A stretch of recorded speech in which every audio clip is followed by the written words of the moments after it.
गुरुर्ब्रह्मा गुरुर्विष्णु गुरुर्देवो महेश्वरः गुरुः साक्षात् परब्रह्म तस्मै श्री गुरुवे वक्रतुंड महाकाय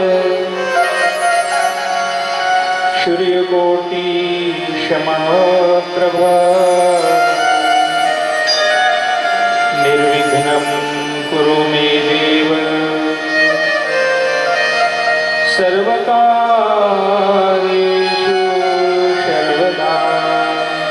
समस्त धर्मानुरागी धर्म प्रेमी अध्यात्म प्रेमी सज्जनों, श्रद्धामयी करुणामयी वात्सल्यमयी देवी स्वरूपा धैर्य एवं सहनशीलता की साकार मूर्ति मेरी माता बहने, भारत माता की गोदी में खेलने वाले मेरे प्यारे प्यारे बाल गोपाल, मेरे भारत के नव निर्माता, मेरे युवा मित्र, समस्त नगर निवासी प्रगति नगर, समस्त आए हुए अतिथिगण, आप सबों के अंतरतम में निवास करने वाले पूर्ण परात्पर ब्रह्म अखिल विश्व ब्रह्मांड नायक कारण करुण करुणावर्णालय आनंद कंद भगवान श्री कृष्णचंद्र जी को मुझ बालक की ओर से व्यासपीठ से सादर प्रणाम। आइए समस्त नगर निवासियों के सहयोग से प्रगति नगर सड़क नंबर 6 एवं प्रगति नगर सड़क नंबर 8 के सहयोग से श्रद्धा महिला मानस मंडली की माता बहनों के शुभ संकल्प से भगवान की महत्व अनुकंपा से इस पुनीत प्रांगण में आयोजित है श्रीमद् भागवत महापुराण की कलिमलहरणी मनमलहरणी मोक्षदायिनी पावनी कथा।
शांति तो एकाग्र मन से नश्वर संसार और शरीर से मन बुद्धि और चित्त को हटाकर भागवत महापुराण की कलिमल हरणी मनोमल हरणी मोक्षदायिनी पावनी कथा से जोड़ते हैं।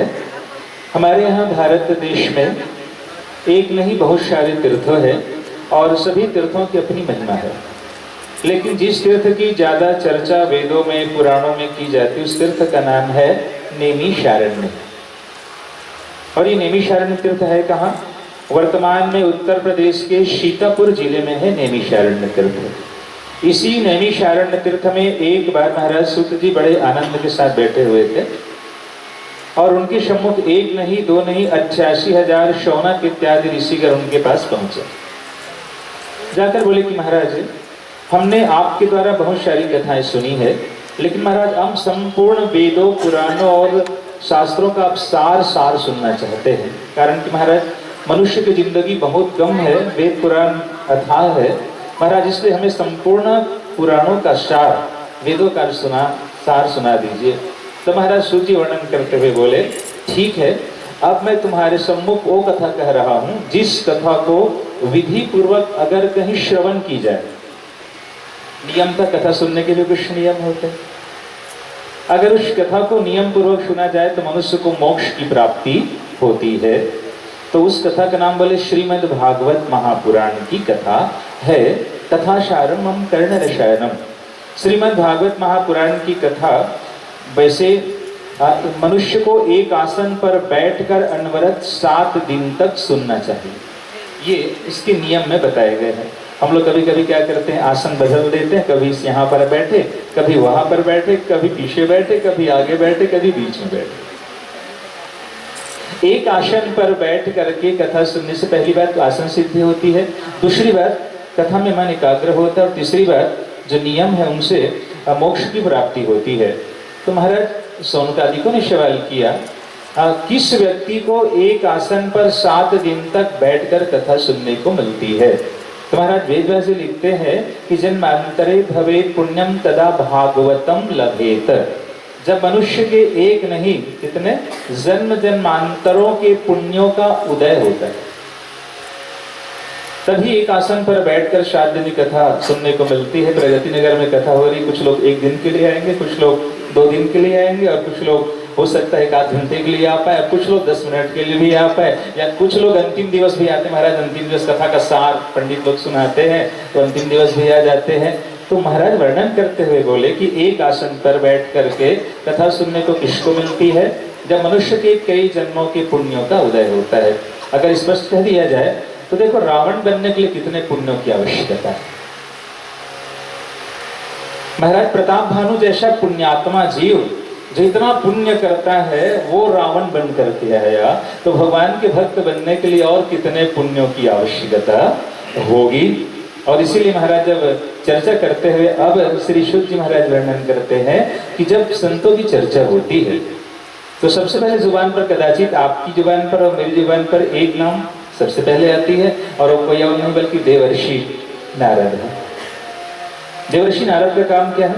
जीव को भगवान से मिलाना और मनुष्य के दुख को दूर करना, भगवान के पास जाकर उनको सुनाना और उनका उपाय पूछना। देवर्षि नारद जी एक बार क्या किए, अनेक तीर्थों को भ्रमण करते करते बद्रिका आश्रम पहुंच जाते। जैसे महाराज बद्रिका आश्रम पहुंचते हैं देवर्षि नारद जी, तो नारद जी के 4 और भाई हैं, आपने नाम भी सुना होगा। नारद जी के 4 भाई और कौन कौन से हैं? क्या नाम है उनका? शक, सनंदन, सनातन और सनत कुमार। ये ब्रह्मा जी के मानस पुत्र हैं। चारों भाई कौपिनधारी हैं, ब्रह्मचर्य का पालन करने वाले हैं। बद्रिका आश्रम में पहुंचे तो चारों भाइयों से मुलाकात हो जाती है। मगर नारद जी का चेहरा महाराज उस समय उतरा हुआ था। मनुष्य का चेहरा अगर खिला हुआ है तो जानिए बहुत प्रसन्न है, चेहरा अगर उदास है, अगर निराश है, महाराज मुझको ऐसा लगता है आदमी का चेहरा आदमी का सब कुछ बयां कर जाता है, जिसके मन में क्या चल रहा है, कौन उदास है और कौन निराश है। नारद जी बड़े उदास थे।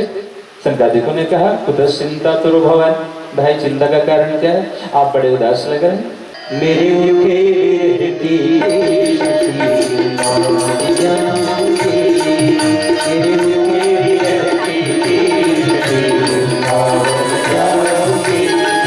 वृंदावन जाऊंगी सखी वृंदावन जाऊंगी।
भोजन पानी श्याम की यादों में। छोड़ दिए मैंने भोजन पानी श्याम की यादों में। छोड़ दिए मैंने भोजन पानी श्याम की यादों में। छोड़ दिया मैंने भोजन पानी श्याम की यादों में।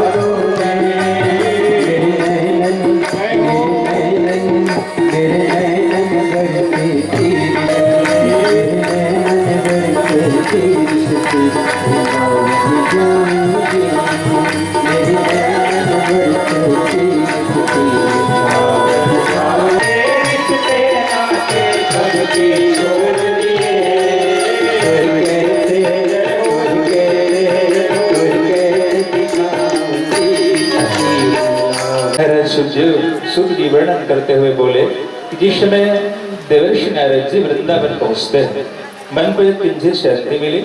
लेकिन एक दृश्य नारद ने क्या देखा, नारद ने ये देखा कि वहां पर एक माता जी ने नारद जी को आवाज दी और उस माता जी ने क्या कहा, भो भो साधो क्षणम तिष्ठ मज्जंता पिनाशय।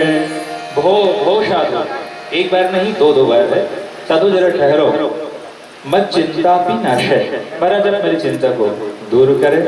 नारद जी गए, देवी आप कहो, और उस देवी के बगल में दो वृद्ध पुरुष लेटे हुए थे जो जर्जर अवस्था में थे। नारद ने पूछा, माता जी आपके बगल में जो दो हैं वो कौन है? उस देवी ने कहा कि महाराज अहम भक्ति रीति ख्याति नामानी, महाराज मेरा नाम भक्ति है। ये आपके बगल में जो दो पुरुष हैं वो कौन, जो वृद्ध और जर्जर है? महाराज एक का नाम ज्ञान है और दूसरे का नाम वैराग्य है। तो ये इनसे आपका रिश्ता क्या है? माता जी कहती, महाराज इमो में तनयो, तनय मतलब क्या होता है? तनय मतलब होता है बेटा। महाराज जी मेरे बेटे हैं। माता जी आप युवती हैं, आपके दोनों बेटे बुजुर्ग कैसे हो गए, जर्जर कैसे हो गए? तो फिर माता भक्ति कहती है, महाराज काल योगेन जर्जरौ, महाराज कलयुग के प्रभाव से मेरे दोनों बेटे वृद्ध और जर्जर हो गए। इस दुष्ट कलयुग को महाराज परीक्षित ने जिंदा क्यों रहने दिया, उसको वही मार डालना।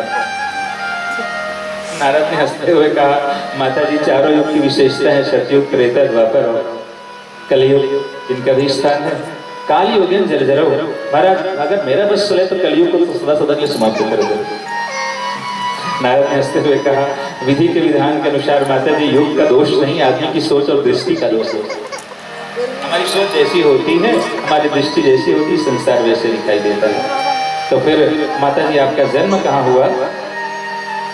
माता जी कहती, महाराज द्रविड़ में मेरा जन्म हुआ है, मैं कर्नाटक में पली और बढ़ी हूँ, महाराष्ट्र में आकर कहीं कहीं सम्मानित हुई हूँ, लेकिन जब मैं गुजरात गई, गुजरात में क्या हुआ? गुर्जरे जीर्णताम गतः, गुजरात में मुझको वृद्धावस्था ने आकर के घेर लिया, मैं बुजुर्ग हो गई, शरीर जर्जर हो गया।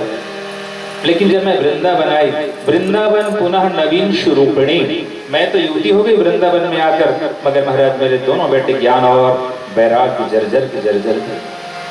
देखो भक्ति करनी चाहिए मगर ज्ञान और वैराग्य के साथ। भक्ति है, ज्ञान नहीं है, वैराग्य नहीं तो भक्ति नहीं टिक पाएगी। ज्ञान है और भक्ति नहीं है तो भी नहीं टिक पाएगी, और केवल वैराग्य और भक्ति नहीं है तो भी नहीं टिक पाएगी। जीवन में तीनों की आवश्यकता है, ज्ञान, भक्ति और वैराग्य।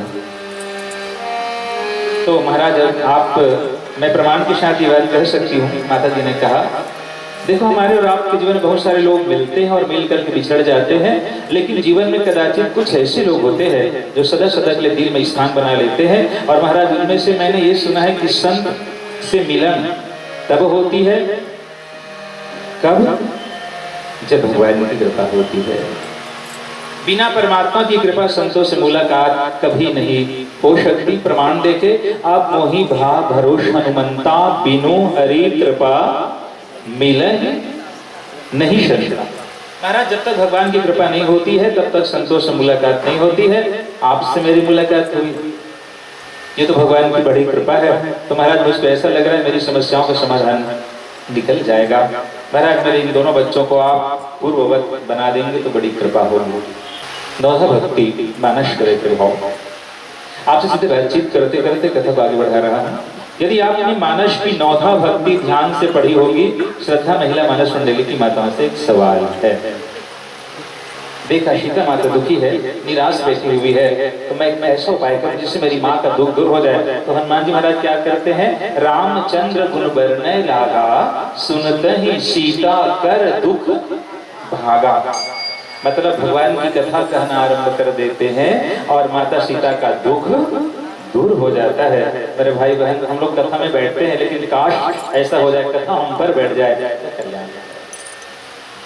कथा ऐसी सुने की व्यथा जीवन की दूर हो जाए, व्यथाएं समाप्त हो जाए। तो फिर आज कथा का आरंभ होता है और फिर महाराज चारों शंकादि जब कथा कहते हैं व्यासपीठ पर बैठ करके, तो जरा ध्यान से आप कथा सुने। कथा की शुरुआत कहाँ से होती है? भागवत महापुराण की कथा की शुरुआत होती है तुंगभद्रा नदी के किनारे आनंद नामक नगर है और उस नगर में एक ब्राह्मण से ही कथा की शुरू हो रही है। उस ब्राह्मण का नाम है आत्मदेव। चलिए, आपका जुमला बिल्कुल सत्य है। हमेशा यही पढ़ा हूं कि एक गरीब ब्राह्मण, लेकिन इनका अपवाद है आत्मदेव। अपवाद कैसे? ये संपन्न था, धनी था और धन की कोई कमी नहीं थी। मेरे भाई बहन याद रखे, हर किसी को यहाँ मुकम्मिल जहाँ नहीं मिलता, कहीं जमीन तो कहीं आसमान नहीं मिलता। हर एक आदमी की सारी इच्छाएं पूरी हो जाए, ये संसार में जरूरी नहीं है। ब्राह्मण के घर धन की तो कमी नहीं थी, मगर एक चीज की कमी रह गई थी उसके घर, ना पुत्रो ना पीवा पुत्री तथा चिंता तुरो भृशम। पत्नी कर्कश स्वभाव की थी। पत्नी का नाम धुंधली, गृह कार्य में दक्ष और अपने पति से लड़ाई करने वाली थी। और पुराणों में कहा गया है, आपने नाम सुना है, पत्नी को लेकर के बहुत सारे अलग अलग मत है और तीनों मत मैं आपके सामने कह रहा हूँ, जरा ध्यान से आप कथा सुन लीजिए। पत्नी के बारे में क्या विचार है, आप लोग ना सुना चले गए, इधर को सुनना पड़ेगा। सबसे पहले आपने नाम सुना है संत एकनाथ, महाराष्ट्र के तुकाराम जी का और नरसिंह मेहता। इन तीनों के साथ जो घटना घटी, मैं उसके बाद वो निष्कर्ष आप निकालेंगे, आपके सामने घटना में रख देता हूँ सामने। संत एकनाथ की पत्नी बहुत सुलक्षणा थी, पति के अनुकूल थी, पति के हर आदेश का पालन करती थी। एक दिन विठलनाथ के मंदिर गए, महाराज आपने पत्नी नहीं मुझको सत्संगी दिया है, पत्नी मनो अनुकूल है, महाराज मेरा जीवन धन्य है। विठलनाथ के मंदिर गए, प्रणाम निवेदन किया विठलनाथ को, महाराज आपकी बड़ी कृपा है, पत्नी अनुकूल है। और आपने नाम सुना होगा संत तुलसी,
उसी जंगल में एक सन्यासी से मुलाकात हो जाती है।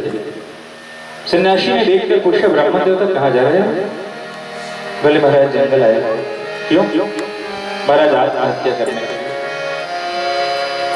क्यों नादानी कर रहा है? क्या नाम? महाराज आत्महत्या। ब्राह्मण हो? बोले जी जी ब्राह्मण। ब्राह्मण होकर आज आत्महत्या का विचार तुम्हारे मन में कैसे आया? बोले महाराज मुझको ऐसा लगता है मैं दुनिया का सबसे दुर्भाग्यशाली मनुष्य। बोले क्यों? महाराज संतान नहीं है। सन्यासी हंसा और हंस करके बोला, संतान नहीं है इसलिए अपने आप को दुर्भाग्यशाली मानते हो? तो क्या मैं एक निवेदन करूं, एक सवाल करूं? मैं तुमसे सवाल कर रहा हूं, बताओ संसार में जिनके संतान है क्या वो सुखी है?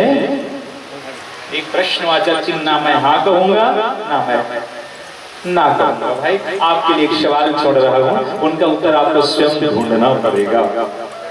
बोल ब्राह्मण देवता, जिनके संतान है सुखी है? आते तो नहीं जाना महाराज, लेकिन मुझको एक संतान चाहिए। आप सन्यासी, आप लोगों को संतान से क्या मतलब? तो बोले महाराज अगर संतान नहीं है तो गीता के 6वें अध्याय, जब ध्यान से कथा सुने, 6वें अध्याय क्या लिखा है? भगवान कृष्ण कहते हैं अगर कहीं संतान प्रारब्ध कर्मवश नहीं मिल पा रहा हो तो धरेत आत्मानाम नात्मानाम विषादेत। गीता के 6वें अध्याय, नाम है आत्मसंयम योग। भगवान कृष्ण कहते हैं मनुष्य को अपना उद्धार अपने द्वारा स्वयं करना चाहिए। ठीक है, अगर बेटा अगर अच्छा रहा तो आपके लिए कुछ कर देगा, लेकिन मान लो कि बेटा धुंधकारी पैदा हो गया तो आपके किए कराए पर वो पानी कर देगा ना। तो बोले महाराज आपका क्या मतलब है? अगर आप संतान मुझको नहीं देंगे तो मैं आपके सामने आत्महत्या करूंगा। मन भजने का प्यारा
नदी का नाम क्या है जिस नदी के किनारे आत्मदेव ब्राह्मण का नगर बसा हुआ था? ध्यान से कथा सुने होगे तो पक्का मालूम होगा। उस नदी का क्या नाम है? तुंग भद्रा नदी। तुंग शब्द का अर्थ होता है ऊंचा और भद्रा शब्द का अर्थ होता है कल्याण। तात्पर्य क्या है? ऊंचा कल्याण करने वाली नदी ही तुंगभद्रा नदी है। स्पष्ट कह दिया जाए तो वो नदी कोई और नहीं, आध्यात्मिक भाव में मानव का शरीर है। और इसीलिए तुलसीदास जी महाराज रामायण में क्या लिखते हैं, मानस में क्या भाव देते हैं? बड़े भाग मानुष तन पावा, शुर दुर्लभ शब ग्रंथ निगावा, साधन धाम मोक्ष कर द्वारा पाई न जेहि परलोक समारा। तुंगभद्रा नदी मानव का शरीर है। जिस नगर में आत्मदेव ब्राह्मण रहता था उस नगर का नाम क्या है? अनुपम नगर। अनुपम नगर, इस संसार ही अनुपम नगर है मेरे भाई। आत्मदेव ब्राह्मण हमारी आत्मा है। उसकी पत्नी का क्या नाम है? धुंधली। आत्मा की पत्नी है बुद्धि। बहुत तेज होती है ना बुद्धि, कभी कभी आत्मा को चल देती है बुद्धि। और उसकी बहन आई थी घर में। बुद्धि की बहन कौन है? मन। ये मन और बुद्धि मिलकर आत्मा को ऐसे चलती है कि आत्मदेव ब्राह्मण उनके चल को समझ नहीं पाता है। और उसके घर दो बेटे आए। एक बेटे का नाम पड़ता है धुंधकारी, दूसरे का नाम पड़ता है गोकर्ण। गोकर्ण कौन है? हमारे जीवन का विवेक है, जागृत विवेक है। और धुंधकारी हमारे जीवन की दुष्प्रवृत्तियां। और जिन 5 गणिकाओं को पत्नी बनाकर लाया था महाराज, जो कोई और नहीं, शब्द, स्पर्श, रूप, रस और गंध। इसी 5 के चक्कर में व्यक्ति अपने जीवन का पतन कर लेता है। अली पतंग मृग मीन गज जरे एक ही आँच, तुलसी वे कैसे जिए जिनको लागे 5। अली पतंग मृग मीन और गज, ये एक एक बुराई के कारण मारे जाते हैं। और मनुष्य अपनी इंद्रियों से अगर कहीं विषयों का भोग करे तो कैसे नहीं मारे जाएंगे भाई। इसलिए जो 5 गणिकाओं की चर्चा है भागवत में, वो शब्द, स्पर्श, रूप, रस और गंध ही है। सूर्य नारायण भगवान ज्ञान का प्रतीक है। सन्यासी सत्संग का प्रतीक है। फल सत्संग का दिया हुआ फल है। और गौ हमारे शरीर की इंद्रियों को गौ भी कहते हैं। तत्पश्चात गया जी सात्विक श्रद्धा का प्रतीक है। 7 बांस, गांठ वाली जो बांस लगाई जाती है, आदमी के जीवन में 7 आसक्ति का प्रतीक है। देखो आदमी 7 जगह कहाँ कहाँ फंसता है। स्त्री, पुत्र, व्यवसाय, द्रव्य, गांव, घर बार और कुटुंब, ये 7 आसक्ति में मनुष्य का मन जाकर फंस जाता है। और भागवत में प्रमाण ये दिया गया है, भिद्यते हृदय ग्रंथि छिद्यन्ते सर्व संशयाः। अगर विधि पूर्वक कथा सुन ली जाए तो वो सारी ग्रंथियां टूट जाती है।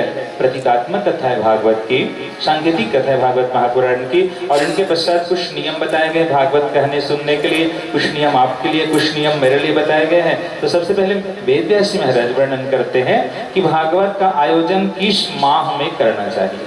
सुख की खान रे बंदे, सत्संग से ही मिलते सचमुच भगवान रे बंदे, भगवान रे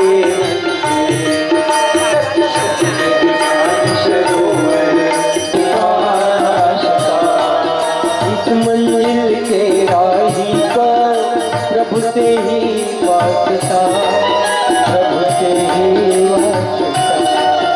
इस मंजिल के राही को प्रभु से ही वास्ता, प्रभु से ही वास्ता। सत्संग की बहती गंगा हो, संगीत की बहती गंगा करिश्मान रे बंदे, सत्संग से ही मिलते भगवान रे बंदे, भगवान रे बंदे।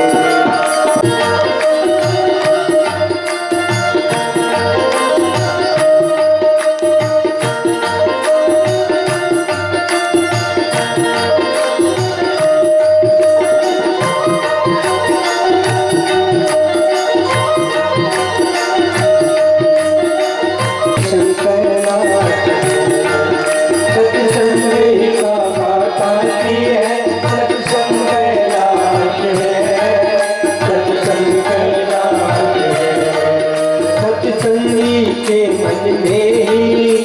प्रभु जी का वास है, प्रभु जी का वास है। सत्संगी के मन में प्रभु जी का वास है, प्रभु जी का वास है। सत्संगी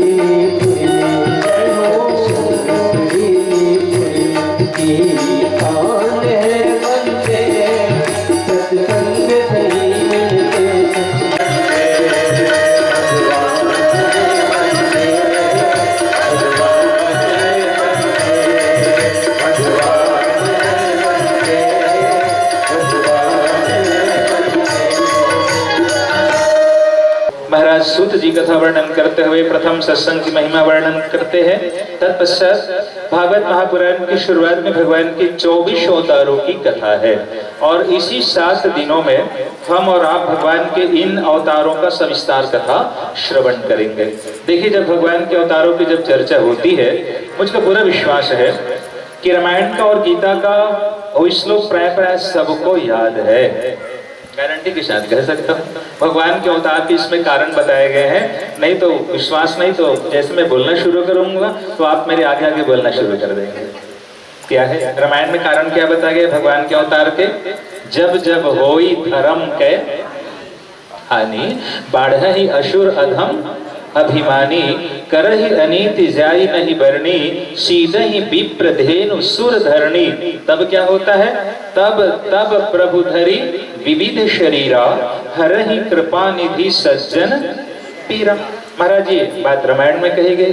गीता के 4थे अध्याय में भगवान कृष्ण अर्जुन से क्या कहते हैं? यदा यदा ही धर्मस्य ग्लानिर्भवति भारत, अभ्युत्थानम् अधर्मस्य तदात्मानं सृजाम्यहम्, परित्राणाय साधूनां विनाशाय च दुष्कृतां, धर्म संस्थापनार्थाय संभवामि युगे युगे। वो बात गीता में है और वही बात भागवत महापुराण के महाराज प्रथम स्कंद में भगवान के अवतारों के कारण बताए गए। अवतरति इति अवतारः, परमात्मा अपने धाम को छोड़कर धराधाम पर आते हैं, उसको अवतार कहते हैं। और भागवत महापुराण की शुरुआत में भगवान के 24 अवतार की चर्चा है। देखो क्रम से क्या, पहला अवतार भगवान का सनत कुमार। चारों संतादि कौन कौन? सक, सनंदन, सनातन और सनत कुमार। ब्रह्मा जी के मानस पुत्र माने जाते हैं। कौपिनधारी मतलब ब्रह्मचर्य के पालन करने वाले हैं। हमारे जीवन का फाउंडेशन ब्रह्मचर्य क्या है? हमारे जीवन का फाउंडेशन आधार है।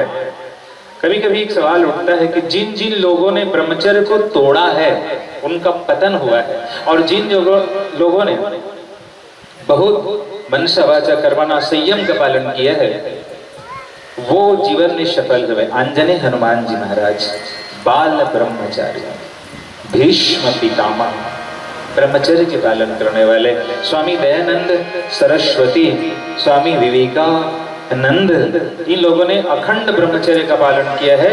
ब्रह्मचर्य से शरीर में ओज और तेज बढ़ता है। डॉक्टर लोग कहते हैं मेरे भाई बेचारा इतना संयम का पालन करने वाला, टाइम बाय टाइम भोजन और दवाई लेने वाला, अब चूंकि बेटी के ससुराल पक्ष में जाना है, चला गया। उनको चाय पिलाई गई शुगर फ्री, भोजन दिया गया शुगर फ्री, भोजन के बाद सौंफ का जल दिया गया उनके पिताजी को, वो भी शुगर फ्री। सब कुछ चर्चा हो गई। अंत में जाने के पहले बेटी के पिता ने अपने समधी महाराज से पूछा कि मैं शुगर फ्री चाय पीता हूँ, शुगर फ्री भोजन करता हूँ और भोजन के पश्चात सौंफ का जल पीता हूँ, ये आपको कैसे मालूम? तब उनके समधी लोगों ने कहा कि समधी महाराज क्षमा करें, जब आप यहाँ आने को तैयार हुए आपकी बेटी ने वो बातें हमसे कही थी कि मेरे पापा को शुगर फ्री चाय, शुगर फ्री भोजन और भोजन के अंत में सौंफ का जल जरूर दे देना। बाप आया, खूब रोया और अपनी पत्नी के फोटो से वो माला उतार करके बेटी के चरण में जाकर के झुक गया। मुझको ऐसा लगता है उस समय कि बेटी ने उस समय फिर माँ बन जाती है। कब? जब वो अपने पिता की देखभाल करती है। संतानों के लिए तो भैया मुझको ऐसा लगता है अगर माँ ने कष्ट नहीं उठाया होता तो आज हम इस काबिल नहीं बन पाते। पिताजी एक पिता, माँ बाप को मत भूलना, हर बात को भूलना।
अवस्था में ऋषियों ने कहा कि बेटा, माता पिता से बढ़कर संसार में और कुछ नहीं, मातृ देवो भव, पितृ देवो भव, आचार्य देवो भव। अपनी माँ की खूब सेवा की। एक दिन माँ को सर्पदंश होता है, देह त्याग दी माँ। फिर बालक चिल्ला करके रोया, हल्का सा नीला रंग का आभास हुआ। और फिर जब वही बालक बड़ा हुआ तो देह त्याग करके नारद बन करके आया। और नारद जी ने अपने 3 जन्मों की बात महाराज वेदव्यास जी को बताई। तब नारद जी के कहने पर महाराज वेदव्यास जी ने 18वें पुराण के रूप में श्रीमद् भागवत महापुराण की रचना करते हैं। पहले 17 पुराण लिख लिए, मगर महाराज मन को शांति नहीं मिल पाई, तो उन्होंने कहा ठीक है मैं भागवत कह रहा हूँ, लेकिन उसको लिपिबद्ध करने का काम कौन करेगा, लिखेगा कौन? तो जिनकी हम प्रथम पूजा करते हैं कौन? वक्रतुंड महाकाय सूर्यकोटि समप्रभ निर्विघ्नं कुरु मे देव सर्वकार्येषु सर्वदा। भगवान गणेश जी को बुलाया गया, तो गणेश जी ने लिखने का कार्य किया और महाराज वेदव्यास जी ने भागवत कहना आरंभ किया। शुरुआत कहाँ से होती है? शुरुआत होती है महाभारत की अंतिम घटना, जहाँ पर दुर्योधन का जंघा टूटा हुआ है, दुष्ट पड़ा हुआ है रणांगन में, और मगर मन का जो पाप है, नफरत है, द्वेष है, घृणा है, वो समाप्त नहीं हो पाया। गुरुपुत्र अश्वत्थामा आए, बोले दुर्योधन तुम्हारे जीवन की अगर कोई अंतिम इच्छा हो तो बताओ, मैं तुम्हारा गुरु है, ये मेरे ही कर्मों का फल है। रामायण में प्रमाण देखे, काहुन को सुख दुख कर दाता, निज कृत कर्म भोग सब भ्राता। सभी अपने कर्मों का फल भोगते हैं, तो भगवान ने कहा हाँ तुम्हारा ही कर्मों का फल है, प्रारब्ध कर्म था तुम्हारा, इसलिए इस रूप में तुमको भुगतना पड़ रहा है। प्रारब्ध कर्म का फल कैसे? और सरल शब्दों में कथा प्रसंग को रख दूं आपके सामने, फिर वाणी को विराम दूंगा। प्रारब्ध कर्म कैसे कहते हैं? हाँ अच्छा, एक शहर में, सरल शब्दों में कह रहा हूँ, एक शहर में एक विचित्र होटल था वर्मा जी। होटल को विचित्र इसलिए कह रहा हूँ कि दरवाजे पर क्या लिखा था जरा पढ़ के सुना रहा था। होटल का दरवाजा, उसमें क्या लिखा हुआ था? शब्द ऐसे लिखा था, आप आइए प्रेम से खाइए, बिल आपके नाती से लिया जाएगा। खतरनाक होटल भाई। आप आइए प्रेम से खाइए, बिल आपसे नहीं आपकी नाती से लिया जाएगा। एक मस्त मौला आदमी पहुंच गया, पढ़ा, अरे वाह अच्छा होटल है, दरवाजे पर पढ़ा ऐसे, आप आइए प्रेम से खाइए, बिल आपकी नाती से लिया जाएगा। गए, खूब खाए जो जो खाना था। ओम कहा लास्ट में, जाने लग गए। काउंटर वाले ने निकालो बिल, बोले कहे का बिल? दरवाजे में क्या लिखा है?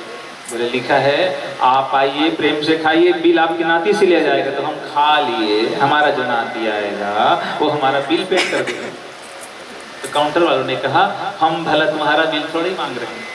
एक मुरीद में ऐसी घटना घटी थी, एक माता जी जीवन के अंतिम क्षण में थी, गंगा जल पिया, महाप्रसाद खवा डरी, तो बोला कहा है लेनदाई राम बोल दे आखिरी बेरा। तो कहा है हाँ महाराज वैष्णव तो कहा था शब्द बोले, और महाराज कहा था करीब करीब 15 शब्द बोले। तो राम बोलना दाई हाँ वैष्णव कहा था, कृष्ण बोलते दाई हाँ वैष्णव कहा था। तो फिर एक दिन माता जी प्लीज महाराज दमाद मन के अच्छा नाम है, सब लोग बुलाबो, वो बोला पूछबो कौन की, यही भानत बताही। एक जन दमान दाई मैं कौन? ते बेटा प्रशांत कुमार, नाम ले जानत रहे। अच्छा अच्छा। दूसरा दमान दाई मैं कौन? बोले बेटा थे प्रफुल्ल कुमार। अच्छा तो चेतना है अभी भी, अंतिम क्षण है। अंत में एक दमान के नाम रहे सीताराम। बोला बलैस वो किस दाई मैं कौन हराऊं? तो वो काका है ते बेटा सावित्री घर वाले ऐसे का नाम नहीं भूल सकता, नाम का नहीं सकता तो नाम सीताराम। अरे भाई हमने अभ्यास ही नहीं किया तो भगवान का नाम कैसे? जब सबको तू जान सकती है, जीव जब सबको पहचान सकता है, अभ्यास ही नहीं कि हमने आंगन नहीं बुहारा कैसे आएंगे भगवान? कोठरी मन की सदैव रक्षाप बंदे, ना जाने कब निमंत्रण मान बैठे। महाराज जीवन का अंतिम क्षण भगवान की वंदना की पितामह ने, नमः पंकज नाभाय नमः पंकज मालिने नमः पंकज नेत्राय नमस्ते पंकजांगे। उत्तरायण सूर्य 6 माह उत्तरायण और 6 माह दक्षिणायन, मकर संक्रांति से धीरे धीरे उत्तरायण होता है सूर्य और अभी दक्षिणायन है सूर्य। तो कहा है पुराणों में कि जो व्यक्ति दक्षिणायन में प्राण का त्याग करते हैं सदगति नहीं मिलती, उत्तरायण में देह त्याग करते हैं सदगति प्राप्त करते हैं। वो तो रहा प्रकृति का उत्तरायण और दक्षिणायन। मैं तो निवेदन करूं अध्यात्म भाव में आपसे, जब हमारे जीवन में ज्ञान भक्ति वैराग्य आ जाए वही हमारे जीवन की उत्तरायणी की वेला है। और उस समय अगर देह त्यागे तो सदगति मिलेगी। पितामह ने भगवान नारायण की वंदना की और वंदना करते करते महाराज देह का त्याग किया। बोलिए वृंदावन बिहारी लाल की जय। भागवत महापुराण की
करुणावतारं संसारसारं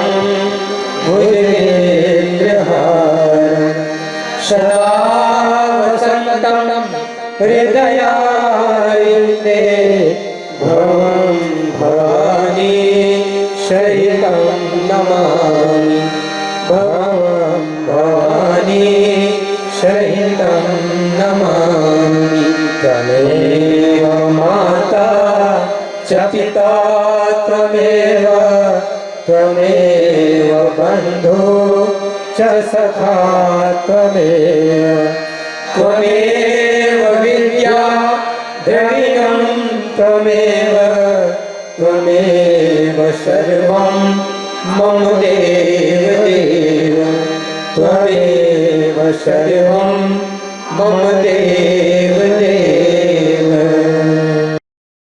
श्री राधे गोविंदा मन भजले का प्यारा